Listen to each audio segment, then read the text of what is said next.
Bonjour à tous, ravi de vous accueillir dans cette grande salle pour la deuxième journée de Vive Industrie. Carton plein depuis le début, depuis le lancement de ce nouvel événement à Bordeaux. On est ravis d'ouvrir la matinée avec vous, avec cette table ronde et une belle brochette de panélistes autour de moi que je vais vous présenter sans plus attendre. Une table ronde Industrie 4.0, les enjeux majeurs de l'évolution des méthodes et des moyens de contrôle. Alors, je rappelle le principe. La table ronde va durer environ une demi-heure, 35 minutes. Et puis ensuite, l'idée, c'est que vous puissiez adresser vos questions aux panélistes. Donc, pendant 10 minutes, un quart d'heure, on échangera avec vous. Voilà, donc n'hésitez pas. Je vous fais tout de suite les présentations. À ma droite, Jonathan Marcel pour Dassault Aviation.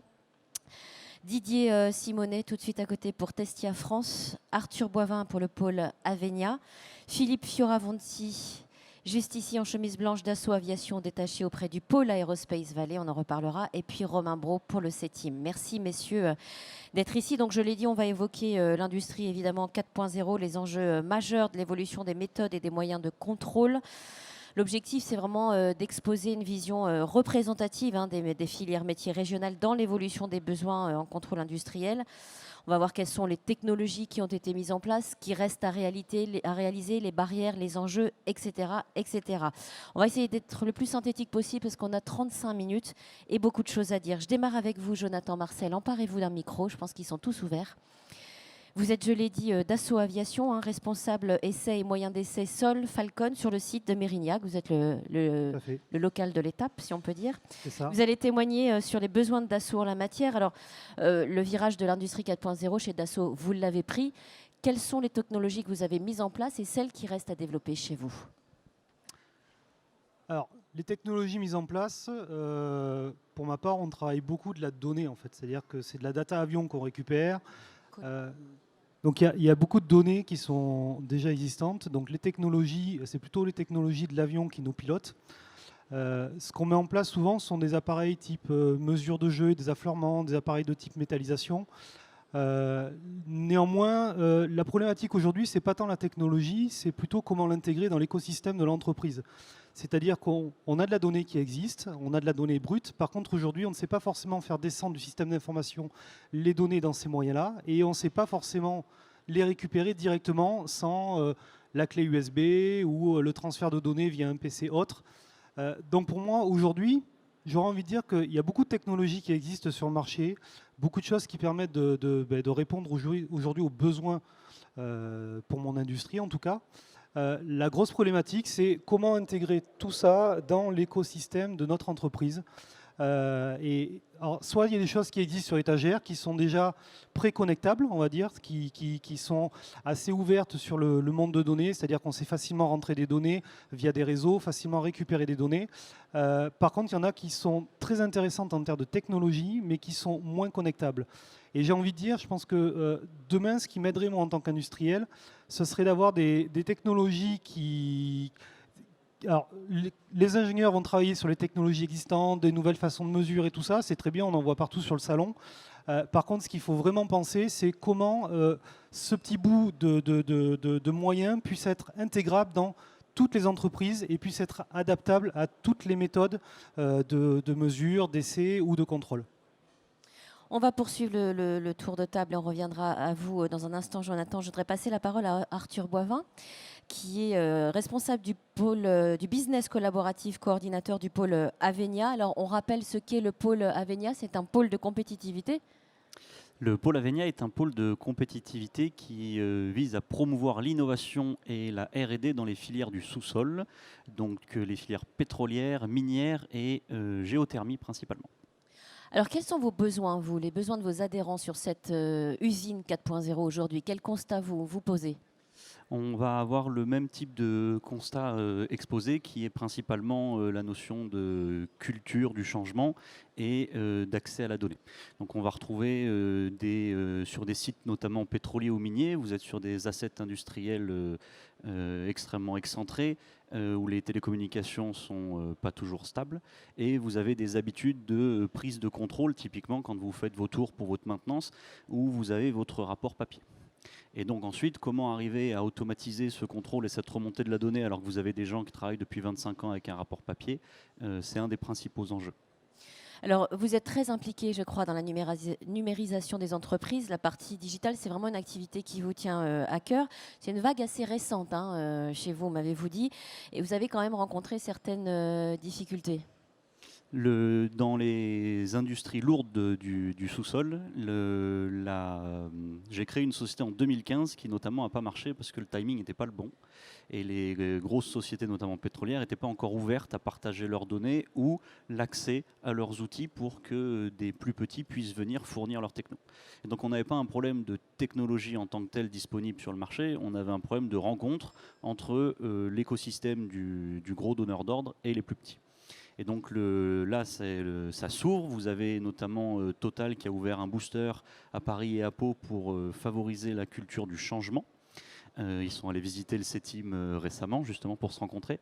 Et vous avez Eramet, la société minière française, qui vient d'être primée au BFM Awards comme, justement, entreprise avec la meilleure culture du changement dans l'industrie lourde. Donc la vague est en train de prendre. Et cette année, on a fait plus de 50 interventions avec les équipes du Booster Total sur des projets techniques et techno pour accompagner le changement de leurs ingénieurs. On verra tout à l'heure quels sont les enjeux justement de ce vaste bouleversement. Je voudrais qu'on passe la parole à Didier Simonet. Bonjour. Vous êtes directeur général de Testia France. Testia, filiale du groupe Airbus. Oui, exactement. C'est une filiale spécialisée dans tout ce qui touche au contrôle non destructif de manière, disons, historique. Mais peu à peu, elle a été transformée en une société plus technologique qui a pour charge de développer des outils de connectivité, d'assurer aussi de prévoir le futur, de pouvoir faire des acquisitions de la base, de les remonter vers le haut, vers les nuages et de mettre entre tout ça tout ce qui va bien comme intelligence pour pouvoir mieux exploiter les données en fait. D'accord. Alors vos spécificités par rapport à ces enjeux de l'industrie 4.0, c'est que vous en faites la promotion de ces nouvelles technologies. Alors on développe actuellement beaucoup d'outils, ce qui n'est pas le cas, qui sont capables de remonter des données parce qu'on travaille encore sur des technologies qui sont relativement anciennes, qui sont bonnes pour faire ce qu'on fait actuellement en contrôle, mais qui ne sont pas connectées ou qui sont très peu, disons, ouverts sur l'extérieur. Donc notre boulot, c'est de développer tous ces outils-là qui peuvent s'interfacer avec beaucoup d'autres choses, sur lesquels on peut implémenter des nouveaux logiciels, de l'intelligence, qui sont suffisamment puissants justement pour faire des pré-traitements, qui peuvent communiquer aussi les uns avec les autres. Voilà, toutes ces technologies-là dont on entend parler, nous, on essaye de les implémenter sur nos outils. Alors, comment utiliser intelligemment, j'allais dire, ces nouvelles technologies de l'industrie du futur? Alors, c'est la grande question. C'est pour l'instant ce qu'on appelle la continuité numérique, c'est-à-dire du sol ou du produit jusqu'à l'utilisateur final. Pardon. Et c'est assez vague encore. Il y a encore beaucoup de briques qui manquent dans toute cette continuité-là. Et un des enjeux majeurs pour le futur, c'est justement d'assurer cette continuité. Je prends par exemple toutes les documentations avions, des choses comme ça. Il y en a beaucoup qui sont numériques, il y en a beaucoup qui ne le sont pas, mais en tout cas, elles ne sont pas directement accessibles sur le terrain, où on n'arrive pas à remonter correctement toutes les transformations liées à ces documentations à travers tout le système d'information de l'entreprise. Donc ça, c'est des enjeux aussi. Comment connecter de façon naturelle, c'est-à-dire qu'on n'est même plus à y penser, ça n'existe pas encore. Voilà. Donc toutes les briques existent indépendamment, mais pour l'instant, on n'a pas assuré cette connectivité entre tous ces outils-là. Alors, on l'a entendu de la part de Jonathan Marcel et d'Arthur Boivin, le bouleversement majeur, il est culturel aujourd'hui. Ça veut dire humain chez vous, Jonathan Marcel. Est-ce qu'il y a, par exemple, un manque de compétences? Est-ce que vous recherchez des compétences particulières pour vous accompagner dans ce virage? Alors, c'est pas tant un manque de compétences que les compétences, encore une fois, les écoles permettent d'avoir des personnes qui sont très compétentes dans tous les domaines. C'est plutôt, comme j'ai entendu tout à l'heure, le changement, être prêt au changement et que nos directeurs soient également prêts au changement. Ça, c'est indispensable. Après, en termes d'organisation, je pense qu'on n'a jamais raison tout seul dans son coin. Et il est indispensable aussi de mélanger les gens dans les organisations. C'est-à-dire qu'un développeur, il faut qu'il soit avec la personne de terrain. Et si les deux personnes comprennent le métier de l'un et de l'autre, c'est là où on va pouvoir avancer en fait. C'est là où on va pouvoir intégrer justement cette continuité numérique. Parce que si chacun est dans son coin et travaille dans son coin, il va y avoir des failles forcément et ça va être beaucoup plus dur que si on travaille en mode, on va dire, plateau et que tout le monde travaille ensemble en fait autour d'une même cause. Et du coup, il y a vraiment une émergence des compétences, c'est-à-dire que tout le monde travaille pour le même sujet, a conscience des difficultés des différents métiers, mais surtout ça permet d'avancer. Voilà, et ça pour moi aujourd'hui c'est indispensable. C'est plus une réorganisation d'équipe qu'une réorganisation technologique. Vous l'avez entamé, cette réorganisation d'équipe chez Dassault? Alors, chez Dassault Numérique Global, oui, aujourd'hui c'est entamé.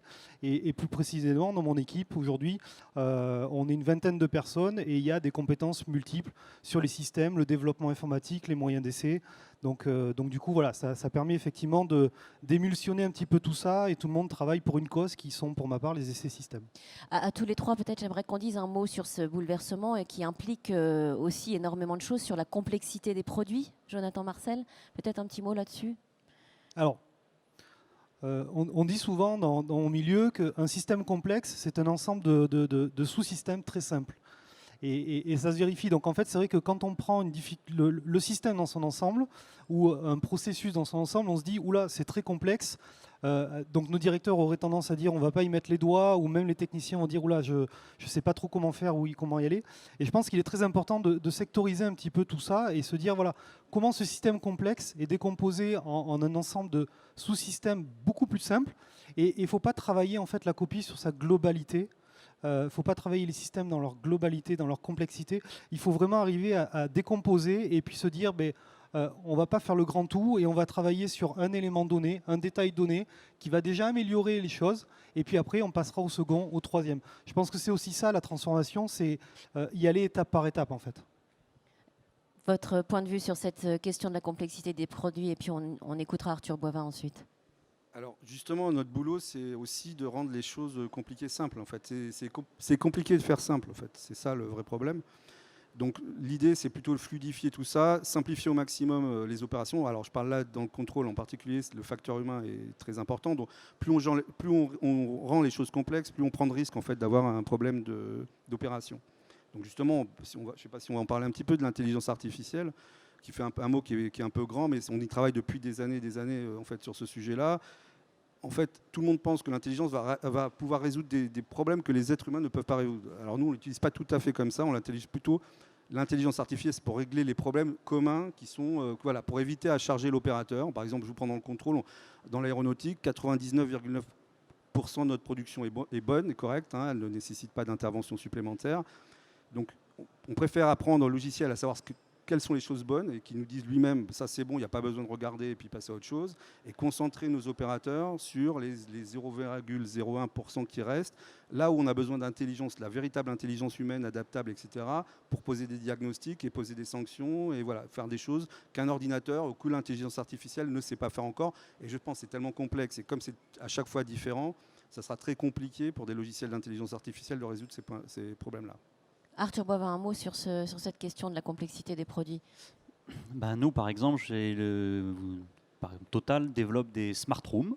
Donc vous imaginez, vous êtes dans un pays type l'Angola, vous avez Total à 4, 5, 6 plateformes qui produisent offshore Angola. Et vous avez une smart room qui va être chargée justement de, aujourd'hui en tout cas, pas piloter la plateforme, mais favoriser le contrôle des différents process en temps réel.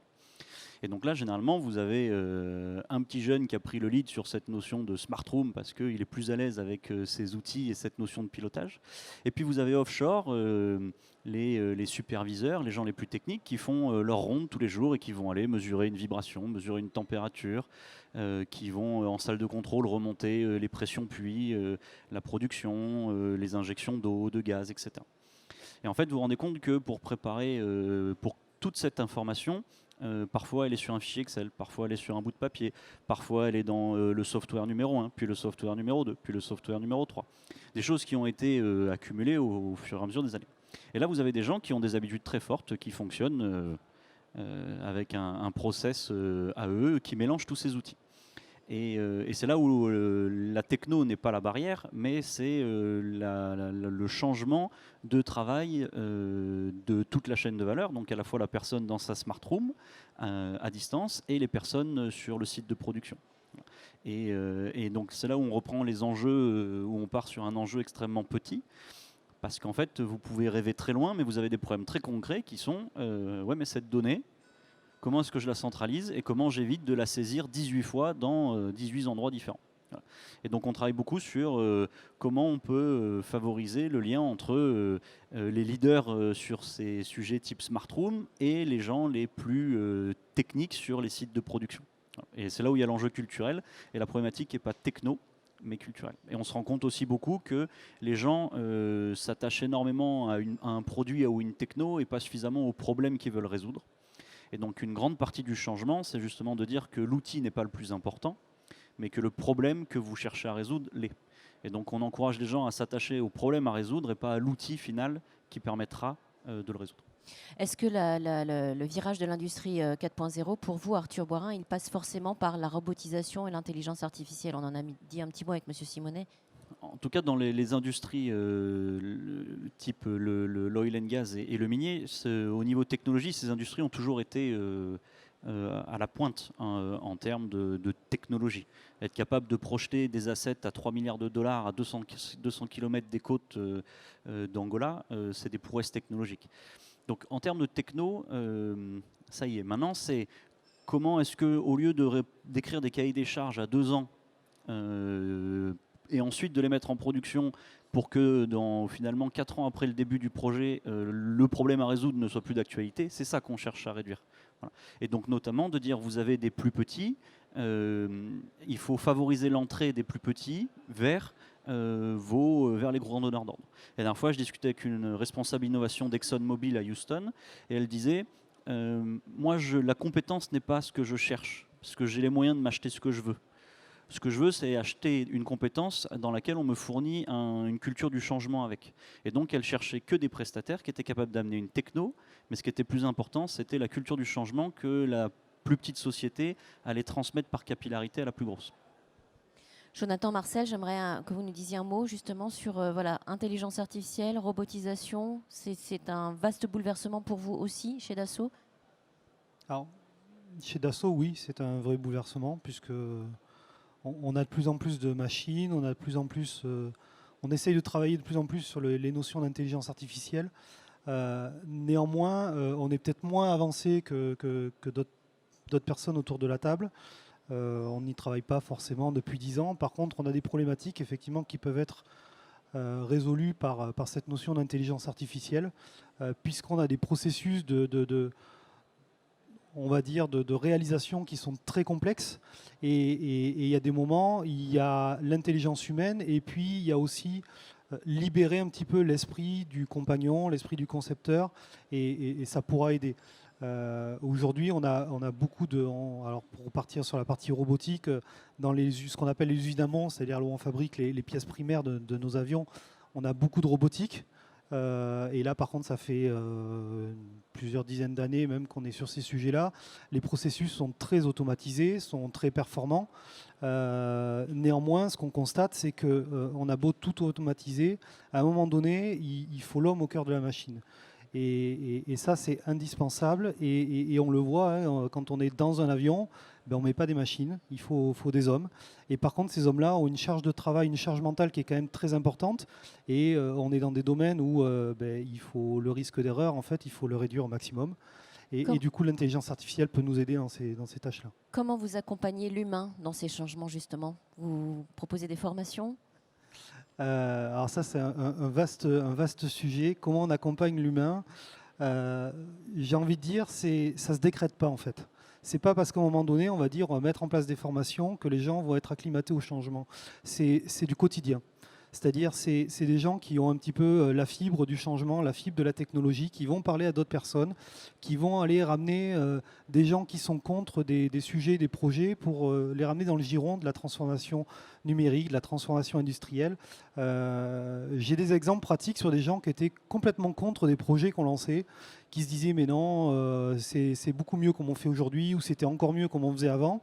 Et puis petit à petit, en les intéressant, en communiquant au quotidien avec eux, ces gens-là, ils sont complètement revenus dans notre giron et ont complètement changé de mentalité, et aujourd'hui sont même proactifs sur les changements qu'on veut mettre en place. Donc je pense que ça ne se décrète pas. C'est pas de la formation qui va faire de l'acculturation au changement. Ça peut certes aider, c'est un plus, mais je pense que c'est surtout la relation humaine au quotidien qui va faire que le changement va se faire dans les entreprises. J'ai encore beaucoup de questions, mais le temps passe très vite. Et puis, je voudrais qu'on vous entende, vous deux messieurs, tout à l'heure. Mais peut-être quand même un mot sur la réglementation, parce qu'il y a quand même beaucoup de choses qui ont changé dans vos activités respectives. Sur la réglementation, Monsieur Simonet, un petit mot là-dessus. Globalement, alors, les nouvelles technologies, elles engendrent des nouveaux problèmes. Par exemple, on n'en a pas parlé beaucoup, mais c'est pas vraiment une aide numérique, mais c'est la connexion entre les outils, ça d'avoir des experts à distance, là, tout ce qui est communication à distance entre les experts. Par exemple, avoir un expert en France et faire un diagnostic quelque part dans le monde et pouvoir poser un diagnostic et le valider parce que l'expert n'est pas sur place, etc. Donc au niveau réglementaire, pour l'instant, c'est interdit, on ne peut pas le faire. L'expert doit être sur place, doit pouvoir le faire. Donc voilà, ça c'est un exemple de choses qu'on peut rencontrer parce qu'on a simplement changé la façon de travailler et il faut qu'on démontre maintenant que cette façon de travailler-là est optimum et d'une certaine façon répond aux mêmes règles qu'on avait précédemment parce qu'on n'aime pas beaucoup le changement dans l'aéronautique, surtout au niveau de la sécurité. Voilà. Donc il faut à chaque fois démontrer qu'on est exactement dans les mêmes cas et qu'on a exactement les mêmes performances à la fin. Arthur Boivin, sur cet aspect de la réglementation. Alors nous, je vais mettre deux points. Vous avez le premier qui va être réglementation liée aux États. Donc chaque fois que vous intervenez dans un État, il y a une réglementation internationale mais aussi locale qui n'est pas négligeable du tout. Donc typiquement, si vous voulez faire de l'intelligence artificielle sur des données géosciences, des données, il vous en faut le maximum possible, sauf que selon où vous travaillez, les données appartiennent à l'État et au sous-sol et vous ne pouvez pas tirer forcément de modèles de plusieurs États en même temps. Donc il y a une problématique de scalabilité de la donnée au niveau de tous les champs que vous allez avoir à l'échelle mondiale. Vous n'avez pas forcément les mêmes droits d'exploitation des données. En revanche, un point qui marche très bien en termes de réglementation, c'est la safety. Et là, la safety, pour le coup, tous les grands donneurs d'ordre, étant donné qu'il n'y a pas de concurrence en safety, parce que tout le monde doit être le meilleur, tout le monde doit être numéro 1, dans ce cas-là, on a des acteurs qui se positionnent et qui permettent de récupérer les données safety de plusieurs majors et de les compiler pour en tirer justement des modèles d'intelligence artificielle qui vont servir à tout le monde. Voilà. Donc en termes de réglementation, parfois ça peut être une barrière et parfois sur la safety, justement, vous pouvez mettre les données de tous les donneurs d'ordre ensemble pour trouver des modèles. Merci messieurs. J'aimerais qu'on donne la parole à Philippe Fioravanti et puis Romain Brault. Messieurs, en parallèle de tout ce qui vient d'être dit en cours de cette table ronde, vous allez justifier le dispositif Contrôle du futur qui est mis en place en Nouvelle-Aquitaine pour accompagner les industriels. Et puis on va voir ce que fait le pôle Aerospace Valley pour accompagner les entreprises également. Je vous laisse la parole. Bon, donc en privatum, je suis agréablement surpris de l'ensemble des réactions. Parce qu'en fin de compte, on est en train de focuser un petit peu sur la transformation culturelle et l'appréhension des sujets avant même de focuser sur la techno. Et là, on est typiquement dans le cadre de ce que l'on souhaite faire. Donc aujourd'hui déjà, on est dans un salon qui s'appelle Vive Industrie. Donc je suppose que nous avons pas mal d'industriels autour de nous. Et donc je voudrais quand même avoir un langage industriel là-dedans. En fin de compte, on fait du contrôle. Pourquoi fait-on du contrôle ? Le contrôle est-il une fin en soi ? Et je pense que la réflexion que l'on doit avoir, elle est là. Aujourd'hui, on s'aperçoit quand même sur l'ensemble de nos adhérents, quand on les consulte, on s'aperçoit quand même que 20 à 30% des coûts de production sont imputables au contrôle, à la fonction contrôle. Donc on se dit, là-dedans, il y a un réel enjeu. Et il y a un réel enjeu, surtout quand on compare, disons, ces résultats-là à une récente enquête du GIFAS qui montre que l'ensemble des acteurs de la filière aéro, nous, on est surtout aéronautique côté Aerospace Valley, doit globalement réduire ses coûts de 20% pour rester dans la compétition. Donc aujourd'hui, on se dit, typer et mettre un dispositif qui va adresser la fonction contrôle et qui va permettre de la sublimer, parce que, in fine, le bon contrôle, c'est quoi ? C'est celui que l'on ne fait pas. C'est essentiellement produire bon du premier coup, ça veut dire maîtriser ses procédés. Donc voilà. Alors maintenant, en 2 minutes pour présenter Aerospace Valley. Aerospace Valley, c'est une association qui compte 850 adhérents. Et sur ces 850 adhérents, on a à peu près 500-520 TPE, PME. Donc vraiment des adhérents qui sont bien qui sont bien concernés par la maîtrise des coûts et justement la compétitivité pour pouvoir continuer d'exister. Et c'est là-dedans que l'on souhaite les aider, quoi. Alors Romain Brault, je rappelle que vous êtes chef de projet R&D établissement Europa pour le CETIM et vous allez nous présenter ce dispositif, contrôle du futur. Tout d'abord, je voulais remercier quand même les intervenants de la table ronde d'aujourd'hui pour leurs témoignages qui sont vraiment intéressants et qui témoignent aussi des difficultés qu'on peut rencontrer dans le domaine du contrôle sur les différentes filières d'activité qu'on peut avoir également en Nouvelle-Aquitaine. Donc effectivement, je pense qu'aujourd'hui, on ne se trompe pas en souhaitant travailler sur le contrôle du futur en Nouvelle-Aquitaine à travers le dispositif qu'on a appelé contrôle du futur avec le sigle CœUR, qui est traité par une équipe partenariale composée effectivement du CETIM, du pôle Aerospace Valley, mais également du CEATEC, de Metallicadour et du pôle Alpha RLH, avec le soutien aussi de la région Nouvelle-Aquitaine. L'objectif étant clairement de constituer un guichet unique pour collecter en fait, les besoins des industriels, des grands groupes comme des PME. On n'oublie pas les PME qui ont tout aussi des besoins intéressants à traiter et qui n'ont pas forcément les moyens de le faire. Donc ça, c'est important à signaler. Et l'objectif est de mettre en relation ces besoins-là industriels avec des offres de technologie, d'intégration et également peut-être de formation et de conduite du changement, parce qu'on voit que c'est un véritable sujet aujourd'hui, pour faire émerger des nouvelles solutions de contrôle dans les industries de demain sur le territoire de Nouvelle-Aquitaine et pourquoi pas étendues nationalement, voire un peu plus. Donc l'objectif est vraiment de soutenir cette activité-là, principalement en Nouvelle-Aquitaine, à travers un dispositif qu'on déploie de manière plus conséquente aujourd'hui, à travers la sollicitation de deux groupes de travail, un sur l'intégration du contrôle en ligne et le deuxième sur le traitement de données qu'on a compris aussi aujourd'hui est un véritable sujet. Merci, moi je me tourne vers la salle un petit peu plus tôt que prévu, j'ai encore des questions mais on ne sait jamais. Oui, allez-y, je vous en prie, monsieur Simonet. Juste concernant les 30%, je confirme que le contrôle est un coût important pour les pièces aéronautiques, mais le contrôle aussi, en même temps assure la navigabilité des pièces. C'est-à-dire que les pièces qu'on contrôle, les procédés de fabrication qu'on utilise, on peut les retrouver dans beaucoup d'industries. Ce qui fait vraiment la différence d'une pièce qui vole, c'est qu'on garantit sa navigabilité. Donc ce coût-là, on peut le faire passer d'un secteur à l'autre, mais de toute façon, il en restera quelque chose toujours. Voilà. C'est juste pour préciser que le contrôle est une valeur ajoutée, et ce n'est pas simplement un coût, parce que souvent on a ce discours, c'est un coût, c'est un coût. Non, non, ça donne de la valeur ajoutée à une pièce. Et pourquoi une pièce avion coûte plus cher? C'est parce qu'elle a été inspectée à la fin. Allez, je me tourne vers la salle pour voir déjà s'il y a des questions. On a des hôtesses qui passent avec des micros, donc n'hésitez pas à nous solliciter les uns et les autres. On est là pour ça aussi. S'il n'y en a pas encore pour l'instant, moi j'aimerais avoir votre vision un petit peu big picture, comme disent les Américains, sur cette question de l'industrie 4.0. Où est-ce qu'on en est sur la scène internationale, nous, ici, en France, à Bordeaux? Monsieur Simonet, allez-y. Vous m'aviez posé la question par téléphone. Je pense qu'en France, il ne nous manque rien du tout. Je pense que quand on va, moi j'étais à San Francisco à visiter certains labos et startups, on retrouve énormément de Français qui viennent de Bordeaux, de Toulouse, etc., de nos grandes écoles d'ingénieurs. Donc on se demande pourquoi on trouve des Français à Silicon Valley et qu'on n'arrive pas nous-mêmes à être assez fiers de notre système pour qu'ils puissent justement produire en France ou en Europe plus généralement. Donc la vraie question, moi je pense que l'intelligence qui est nécessaire est là. Peut-être qu'il manque peut-être un peu plus de volonté, un écosystème un peu plus développé. Voilà. Arthur Boivin, votre analyse? La fuite des cerveaux?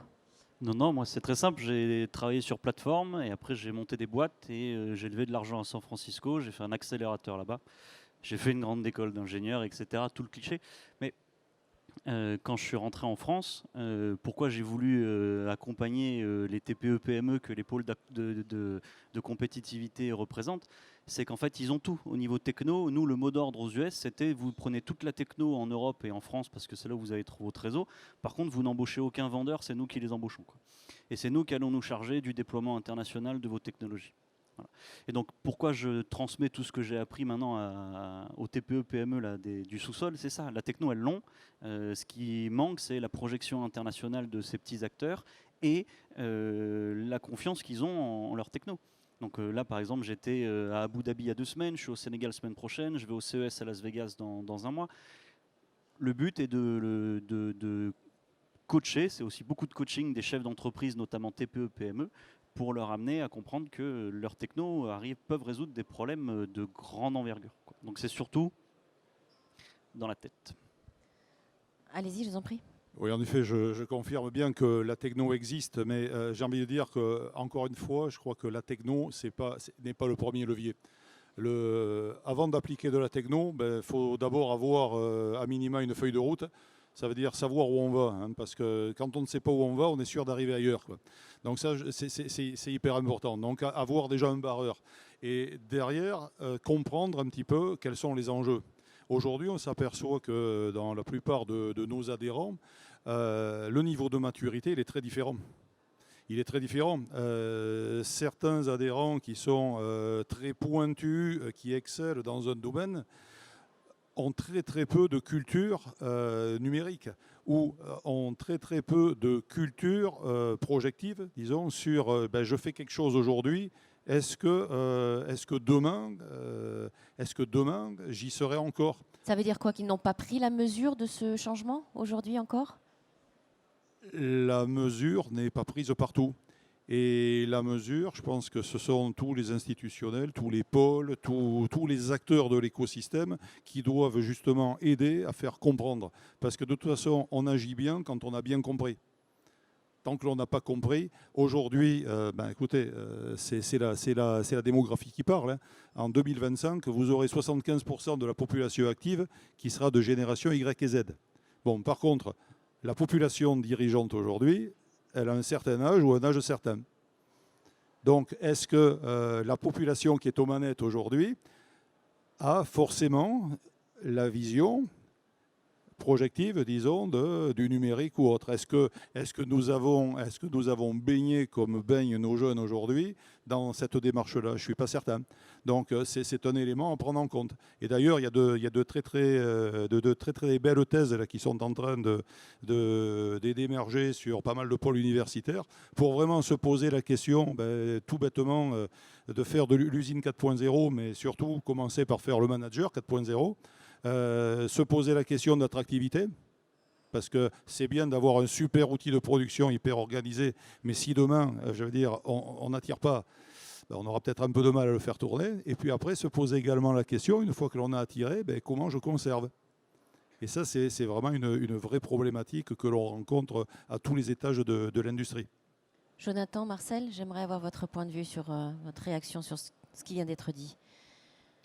Compte tenu que je connais très bien Philippe, donc je partage, c'est pas forcément pour ça, mais je partage en fait son point de vue. Aujourd'hui, on a tout ce qu'il faut, clairement. On a les compétences, on a les technos. Par contre, il faut vraiment imposer au top management cette vision du futur. Et ça passe par effectivement cette jeune génération, X, Y, qui est en place dans les entreprises, qu'on a réussi à capter, soit parce qu'on a un projet, soit parce qu'on a une vision, soit parce qu'on a un nom d'entreprise qui fait que c'est facile de recruter ces gens-là, mais il faut surtout les conserver, ces gens. Et pour les garder, en fait, il faut... Je pense qu'il y a un mot qui n'est pas sorti autour de la table et qui est ultra important dans la transformation, c'est la confiance. Et en fait, il faut faire confiance à ces jeunes-là, parce que c'est eux qui vont nous apporter la vision, c'est eux qui vont ce sont nos dirigeants de demain, donc il est indispensable de s'appuyer sur eux, surtout aujourd'hui où, comme disait Philippe, il y a une feuille de route à tracer, et que si on n'a pas de feuille de route, on ne va pas aller dans la bonne direction. Donc il faut co-construire cette feuille de route avec ces jeunes, s'appuyer et les mettre à des postes clés, ça c'est indispensable. Aujourd'hui, il est illusoire de se dire qu'on pourra faire sans eux et qu'ils ont un rôle, on va dire, secondaire, et que c'est le top management qui sait forcément où on doit aller. Justement, je rebondis là-dessus. Ça veut dire que c'est un vrai bouleversement en matière de management des équipes. On n'est plus sur du top-down, mais vraiment sur du bottom-up, comme on dit aujourd'hui. C'est ça que vous ressentez? Je pense que le management aujourd'hui, il est plus du bas vers le haut, mais il est linéaire en fait. C'est-à-dire qu'il faut casser cette relation entre la personne managée et le manager. Le manager, il est là pour aider les équipes, il est là pour les appuyer. Et la vision, en fait, c'est que le manager, il n'est pas en haut, il est plutôt en bas en train de pousser les équipes vers le haut. Et c'est sans doute ce qui manque aujourd'hui. Mais pour pousser les jeunes vers le haut, pour pousser les équipes vers le haut, il faut faire confiance. Donc, et c'est aussi, le chemin de la transformation, c'est aussi ça. C'est-à-dire qu'il y a des moments où on va réussir. Donc tout le monde va être très content. On a réussi, on a fait un super projet. Mais il y a aussi beaucoup de fois où on va échouer. Et je pense que les apprentissages, en fait, c'est pas dans la réussite, en fait, on apprend des choses, c'est plutôt dans l'échec. Et le top management, il est là aussi pour arriver à maîtriser le risque, parce qu'il a une compétence justement là-dedans, dans des projets qui ont réussi, des projets qui ont échoué. Donc il connaît le risque et les impacts potentiels. Mais il faut laisser quand même des latitudes. Et il faut surtout aussi arriver à avoir cette culture de l'échec. Arthur Boivin, la culture de l'échec, vous êtes passé par là? Oui, si je vous dis combien d'argent j'ai perdu et combien de boîtes j'ai plantées, on n'est pas encore sorti. Mais non, ce que je veux vous dire, c'est... donc, par exemple, hier, j'étais... donc là, c'est pour nos gros adhérents chez Total, et j'animais 1h30 sur le droit à l'erreur. Voilà. Et ça a fait carton plein parce que les gens cherchaient à comprendre comment valoriser, mais que ce soit le manager, comment diffuser à ses équipes le droit à l'erreur dans le fait d'amener de nouvelles idées, et la personne qui porte le projet, comment valoriser son erreur par rapport à son manager. J'avais tous les niveaux dans la salle. Et ça rejoint ce que je vous disais sur la partie, notamment quand j'étais avec ExxonMobil, les Américains qui vous disent « je ne veux pas acheter une compétence, je veux acheter une culture ». Et donc quand on a fait venir la responsable innovation d'ExxonMobil à Pau pour faire visiter notre écosystème, le mot d'ordre que j'ai donné à tous les chefs d'entreprise qui la recevaient, c'était de lui dire « surtout ne vendez pas votre produit ». Vous êtes bon, ayez confiance en ce que vous faites, ça va partir, 20% de votre présentation sera sur votre produit, 80% c'est ce que vous pouvez amener en termes de changement de culture chez eux. Voilà. Et c'est ce qu'ils viennent acheter. Et là, les petits longs, ils ont la techno et ils ont le chef d'entreprise dans sa TPE, PME, la réactivité, il la connaît, quoi. C'est simplement que je les accompagne à changer leur présentation de 80% produit à 20% produit et 80% comment je peux accompagner les équipes du gros donneur d'ordre dans son changement de culture. Allez, je me tourne vers la salle. Y a-t-il des questions? On a 10 bonnes minutes encore pour échanger, donc n'hésitez pas. On a des micros qui vont circuler. Il n'y a pas de... Oh, d'ailleurs, on va passer un micro à mademoiselle. Des questions sur cette question de l'industrie 4.0, tous les bouleversements. Oui, bonjour monsieur, allez-y, on vous écoute. Bonjour, je voudrais vous poser une question sur les produits que vous contrôlez en sortie de fabrication. Vous les contrôlez pour vous assurer qu'ils répondent à des spécifications techniques, qui sont correctes, que la production, on a fabriqué le bon produit du premier coup, mais vous captez aussi des données sur le produit, même s'il est bon. Je voudrais savoir, dans l'analyse du cycle de vie du produit, comment ces données elles peuvent être exploitées ensuite, notamment chez un utilisateur, pour savoir, post-fabrication, dans l'utilisation, comment le produit évolue. Didier Simonet, allez-y, je vous en prie. Alors, j'ai parlé plus spécifiquement pour le groupe Airbus et plutôt sur les avions civils. Effectivement, on collecte beaucoup de données, que ce soit au manufacturing, en service, c'est aussi le rôle de Testia, donc on a des outils pour récupérer, on a une historique des pièces, on a Skywise maintenant qui est en train d'être créé, je ne sais pas, vous avez dû en entendre parler, qui a un cloud en fait où on va collecter à la fois les données qui viennent de l'avion, de performance, etc. On va mettre également les données qui viennent du manufacturing. Bon voilà, c'est une espèce d'ensemble où on va pouvoir collecter toutes les données produits à la fin et pouvoir les utiliser, soit pour améliorer le produit à la fin, soit pour, voilà, par exemple, si on l'a suffisamment bien dimensionné, est-ce qu'on n'a pas surdimensionné des zones, est-ce qu'on n'a pas sous-dimensionné des zones, est-ce qu'on a pris les bons matériaux, est-ce qu'ils vieillissent correctement, est-ce que suivant les zones dans lesquelles ils ont été utilisés, est-ce qu'il y a beaucoup plus ou pas de corrosion, voilà. Tout ça, on va lier à la fois des données du produit, c'est-à-dire température, humidité, voilà, des données de fabrication, et à la fin, on espère mettre ça dans des grands logiciels sur lesquels on va mélanger les données, qui vont nous dire ok, bah, si vous faites ça, ça va améliorer votre produit. Il y a des logiciels qui existent déjà qui font ça. Je ne sais pas ce que ça va donner. Je n'ai pas d'idée sur la question. Est-ce qu'on a quelques exemples où, notamment dans le monde de l'oil and gas, il y a pas mal de choses qui sont faites. Jusqu'à maintenant, on n'a pas d'exemple, disons vraiment, qui a montré pour dire ok, ça fonctionne ou pas. Qui veut rajouter quelque chose? Jonathan Marcel, Arthur Boivin, sur cette question? En fait, je partage complètement ces problématiques-là. C'est-à-dire qu'aujourd'hui, on a de la donnée, on a plein de choses. Via le big data, on récupère beaucoup de choses. Mais comme on le dit, c'est du big data. Donc en fait, il y a un nombre tellement incalculable de données et un volume de données qui est tellement énorme qu'aujourd'hui, il y a tout à faire, il y a tout à mettre en place. Qu'est-ce qu'on veut monitorer, comment on veut le monitorer, pourquoi faire. Et donc aujourd'hui, on est au début d'un changement et ça va sans doute apporter des choses, mais c'est peut-être encore un peu tôt pour arriver à dire que réellement ça impacte les conceptions futures ou les modifications futures. Par contre, je rebondis sur une chose que vous avez dit, c'est qu'aujourd'hui, effectivement, on voit très souvent le contrôle comme une finalité. Mais le contrôle, pour moi, doit être complètement immergé dans un processus de fabrication et le contrôle fait partie du processus de fabrication. Si on le voit comme une finalité, c'est que on met le contrôle un petit peu de côté, enfin un petit peu de côté, c'est-à-dire qu'on identifie ça comme une entité à part et pour moi, enfin, c'est ce qu'on essaye de faire chez nous, c'est le contrôle, il ne se fait pas à la fin, il se fait tout au long. Mais c'est surtout que ce n'est pas une brique indépendante. C'est une brique qui doit être complètement immergée dans le processus de fabrication. On fabrique et on contrôle en même temps. Et pour moi, il n'y a pas de frontière entre les deux. Philippe, je vous en prie. Oui, justement, je souscris tout à fait à cette approche. Hein. Aujourd'hui, quand je parlais tout à l'heure, je disais que le bon contrôle, c'est celui qui n'existe pas. Bon, c'est volontairement provocateur, quoi, mais en fait, c'est plus la maîtrise du procédé qui est importante. J'ai envie de dire que si le procédé est justement, après, moyennant les technos qui vont bien, là, je fais confiance à ceux qui savent, mais à partir du moment où on acquiert les bons paramètres, qu'on les monitore tout au long du process, ben, quand le produit sort, il est bon. Aujourd'hui, on a, et c'est justement, à notre avis, sur ce changement de paradigme qu'il faut aller, parce qu'on a trop souvent opposé le contrôle. Le contrôle aujourd'hui, ben, j'ai envie de dire, c'est un petit peu le parent pauvre de la production. C'est celui, là je le dis humoristiquement, mais qui empêche de produire, quoi. C'est celui qui va sanctionner, mais tout simplement parce qu'il a du mal de faire autrement. Il arrive à la fin. Si par contre on a, et justement c'est là-dessus que dans le cadre du dispositif Cœur, on compte beaucoup sur vous tous ici présents, les offreurs, pour nous amener vos visions, vos solutions qui permettent justement de, in fine, de n'avoir qu'un seul acteur. On l'appellera producteur, on lui donnera le nom que l'on voudra pour ne blesser personne, mais surtout essayons en une passe de produire et de sortir bon. Et je pense que le vrai changement, il sera là, quoi. Alors après, les technos, j'ai envie de dire qu'elles seront au service de cette idée.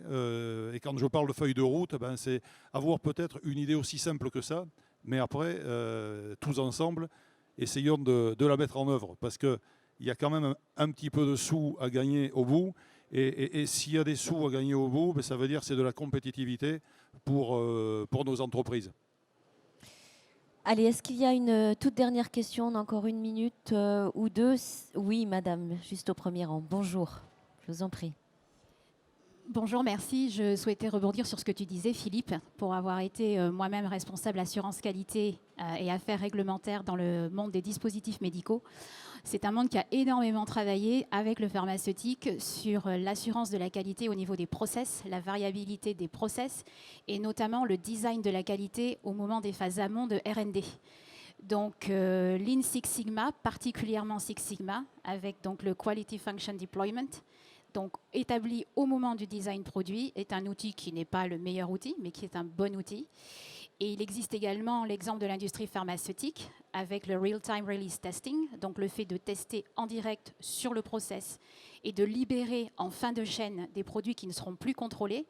C'est ce qui permet notamment d'assurer cette diminution des coûts et de faire que le contrôle n'est plus utile, mais qu'il est anticipé finalement dans le process. Donc peut-être aussi s'ouvrir à d'autres industries pour comparer les bonnes pratiques qui existent.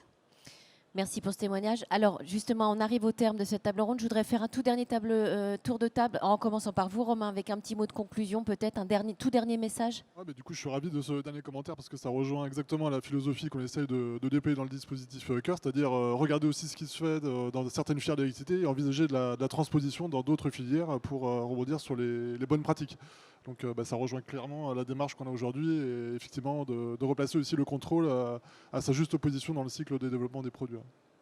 Philippe, un tout dernier mot et puis on fera un dernier deux mots. Donc, moi, je retiens de cette table ronde cross-fertilisation, donc à promouvoir, et transformation culturelle.